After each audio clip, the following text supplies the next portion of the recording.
So I've been reading this book, and I say reading it, I've been skimming it, and it says here, it's Egyptian magic, although I'm not reading it for the magic side of things. No. So the Book of the Dead, this is, I think, the meaning of bringing the sand from the east to the west. Does anyone understand what that means yet? Because, I mean, most of this is close, but it's almost like it's before the time. It's before their time of understanding. Maybe. Anyway, so the bringing of the sand from the east to the west, well, is very interesting, because if you melt the sand, you get glass, and if you get glass, you then get these beautiful skyscrapers, which, I might add, can act as vacuums. And when you've got a vacuum, you can stop either A, cool liquids from escaping through the vacuum glass, or you stop heat from entering it. You see, so dealing with heat might be easier to do if you have like a vacuum around the outside and using a glass as a vacuum. And what's more, glass is very good because it can take a lot of pressure. Well, when we look inside a flask, it's like a type of glass material, and it's reflective, very nice. Also transparent, this reflective stuff, I've noticed. If you hold it up to a bright light, it is also see-through. Interesting. With all of this in mind, and you bring the sand from the east to the west, you start building buildings. If you flood in between this with gases that, when they get heated, they become more and more pressure. I don't know, they build with pressure when they get heated. Some gases get colder when they start to feel this compression in there, this expansion, and they react differently. Therefore, it becomes like a super cooled version. And if the glass is thick enough and it can take this responding in heat and cooling, hot and cold, hot and cold, one side be hot, one side be cold. If the sun is hitting down on it, and you've got a layer of gas trapped inside there, and therefore the more agitated it becomes, the more colder it becomes. Therefore, it can stop a lot of this.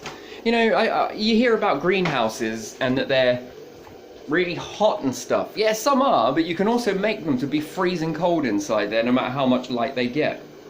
And I think then that is what they're referring to. So I don't know who wrote this or writ this. I don't know. E.A. Wallace Butch. I have no idea.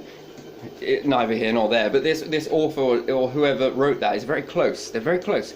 But it's one thing being able to depict it, but it's another thing being able to depict on the depiction of what this is referring to. What were they going on about, these Egyptian fellows, you know? What did they see? What did they understand? Well, bring in the sands. There's more in here, by the way. I was having a good old nose at this the other night, to be honest. And wax figures. Ah, man, this is awesome. The wax stuff we'll go on to another video about that. The wax is something else. It means something else. It's not about, oh, we're gonna deplete all of our enemies by doing wax figures. No, it's not that. Close, very close, but not accurate, I'm afraid. It's all there, and you can see it, but it's what it's referring to. And you might be like, oh, we're taking out our enemies by doing this, and we'll take the sands and we'll build loads of pyramids everywhere. Close. You see, I often see the pyramids not as the stone structure. I see that, but that'd be like the steps.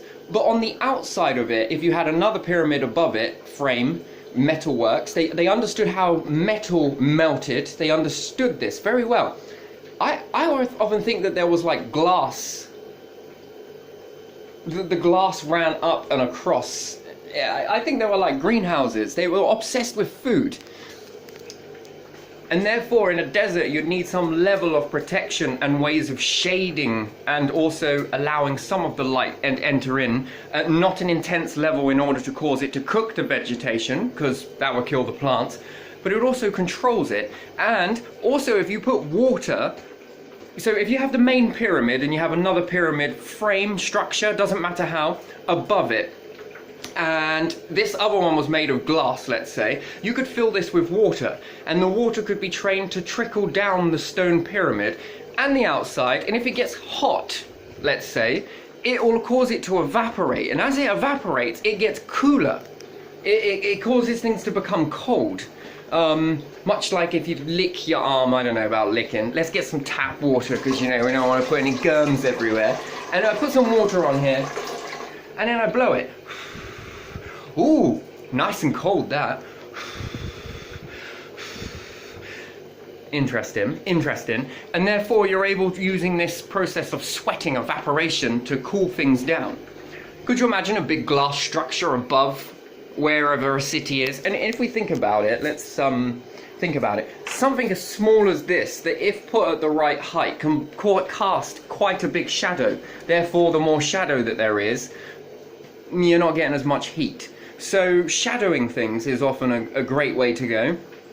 That could be quite nice. Having loads of sheets, let's say, really lightweight sheets blow in a jet stream, anchored like a flag. What is a flag? Well, it's a way of cooling things down. If you had enough of these blowing in the jet stream, they're creating this artificial shade, let's say, or clouds, as they blow in the jet stream, and therefore can cause a cooling on the planet. I'm not sure if it will do a lot, but it will reduce it by a margin. And if it were talking planetary scale, a little in that term is a lot in the overall temperature. Go too far and I think it's too much, and I think if you do too little and it's not enough. There's also this thing with the Egyptians where they understood balance. It's all about the balance. And that is where I think you're taking the sands from the east to the west. And glass structures, although not very ideal, but name me one ship or boat or vessel that if it smacks into rocks, survives. Anyone? None. If you ever tried making a boat out of glass, interesting really, don't live in a glass house and throw stones. Yeah, I understand that. I've never seen anyone throw stones at their own house before, that's interesting. But if you had a glass boat or platform, how does that respond? I mean, glass floats really well. Has anyone ever tried this stuff? This is amazing. Put a lid on it, throw it in the water. Man, that stuff sits on water like I've never seen before. And its ability to slide over it, it's a supercooled liquid anyway, isn't it? Is glass a supercooled liquid? I think it is. And the way it just moves across the water is incredible. Yeah, I find that, because it's very smooth.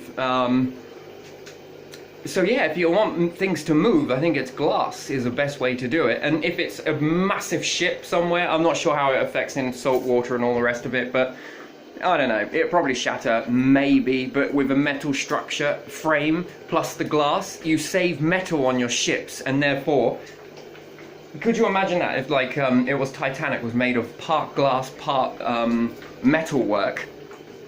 You wouldn't waste so much metal sinking at the bottom of the ocean.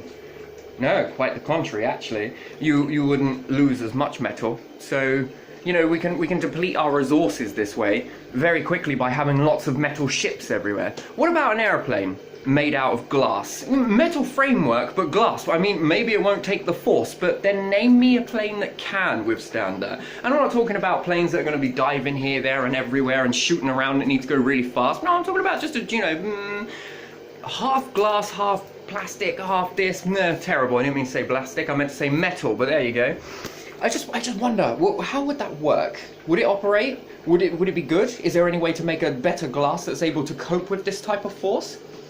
Who knows? Shatter when it lands, probably, maybe not. But anyway, I'd stick with a boat. But I just wonder about an aeroplane made of glass, because technically that's what a solar panel is, isn't it? Glass. So, you know, to have a solar plane, that would be more hybrid. Interesting. How would it respond? It's very heavy, I understand that. Lightweight, super thin, I don't know, maybe. Ship, glass, sea defenses. Solar panels inside it make it so that it magnifies the lens, makes it into a lens. Sunlight that hits these sea defenses, yeah, you could double up as energy, making energy. Oh, yeah, I don't know. Yeah, I'm just thinking out of the box about this one, but actually I'm on another subject right now, so I'm going to bang on to that.